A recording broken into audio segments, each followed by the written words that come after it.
Priti, saya tidak akan menyalahkan siapa-siapa karena memang tidak bisa disalahkan karena kita harus benar-benar mengetahui bahwa ada beberapa hal yang melandasi saya sampaikan demikian karena memang secara konstitusi ini sama-sama kita tahu bahwa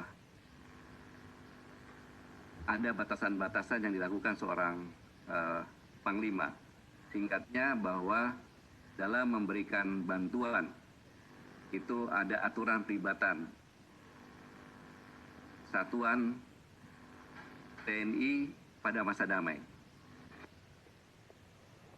Ini adalah aturan-aturan di mana yang dilakukan oleh Pangdam Jaya ini sudahkah melalui prosedur aturan pelibatan. Jadi memang TNI boleh memberikan bantuan kepada Kepolisian Republik Indonesia dan kepada pemerintah daerah. Itu satu. Kemudian,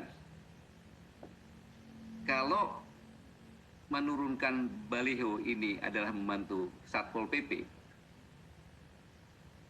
ada dua. Kalau itu perintah dari atasan Pangdam itu secara operasional Panglima TNI dan bisa juga Presiden, selaku Kepala Negara, Panglima tertinggi. Berarti tidak salah. Jadi kita lihat apakah ada atasan yang menegur Pangdam Jaya atau tidak. Karena yang dilakukan adalah harusnya bantuan kepada kepolisian dulu. Polisi meminta tugasnya apa dan lain sebagainya. Kemudian dalam pelibatan, saya ulangi, dalam pelibatan ini tidak boleh menggunakan alutsista ya untuk tempur. Jadi contohnya pesawat angkut boleh digunakan, kapal rumah sakit boleh digunakan, kapal angkut boleh digunakan, truk boleh digunakan, tetapi alutsista kendaraan taktis tidak boleh digunakan dalam memberikan perbantuan karena dalam kondisi tertib sipil, bukan darurat sipil, darurat militer. Sehingga saya tidak bisa langsung menjustis bahwa Pangdam salah atau tidak. Kita lihat saja. Kalau itu perintah dari Panglima TNI ataupun Presiden, maka tidak bisa disalahkan Pangdam. Tetapi kalau tidak ada perintah, kita tunggu saja ada teguran atau tidak. Tetapi yang jelas perlu saya sampaikan, bahwa doktrin TNI adalah SIS dan Kaprata, Sistem Pertahanan Rakyat Semesta. Sehingga apa yang disampaikan oleh siapapun juga, kalau melanggar terhadap itu, maka itu bukan mewakili TNI. Prajurit TNI mempunyai sumpah prajurit.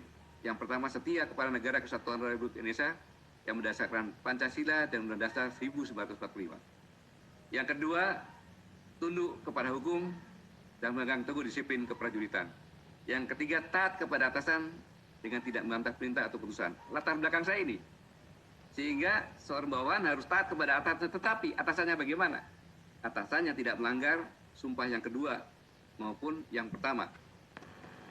Kita merintahkan jual narkoba, dia bisa nolaknya. Yang kedua, apapun alasannya, TNI tidak mungkin bermusuhan dengan FPI. Saya ulangi, TNI tidak mungkin bermusuhan dengan FPI. Apa latar belakangnya? Baik FPI maupun Haji Krizik, mereka adalah warga negara yang dilindungi hukum dan tidak cacat hukum. Dalam arti kata, bukan ada keputusan, kecuali disampaikan bahwa FPI itu adalah ekstrim kanan yang dilarang di Indonesia. Nah, itu baru bermusuhan. Tapi kalau tidak ada alasan. Tidak alasan. Jadi, jangan membawa-bawa nama TNI dengan kejadian yang dilakukan oleh Pangdam Jaya dengan menurunkan baliho menggunakan panser. Saya ulangi, jangan seolah semua TNI seperti itu. Ini yang perlu saya ingatkan. Jadi TNI masih seperti yang dulu. Rakyat adalah sebagai ibu kandungnya dan TNI perlu rakyat. Karena untuk mempertahankan negara kesatuan Republik Indonesia, saat-saat terakhir adalah kebersamaan TNI dengan rakyat yang sama-sama berjuang mengamankan atau melindungi bangsa ini bersama-sama. Jadi saya ulangi, tolong pisahkan antara yang dilakukan oleh Pangdam Jaya itu tidak mewakili TNI seluruhnya. Termasuk juga yang dilakukan oleh Koop yang di Petamburan dengan menggunakan kendaraan taktis. Itu pun sama. Tidak boleh.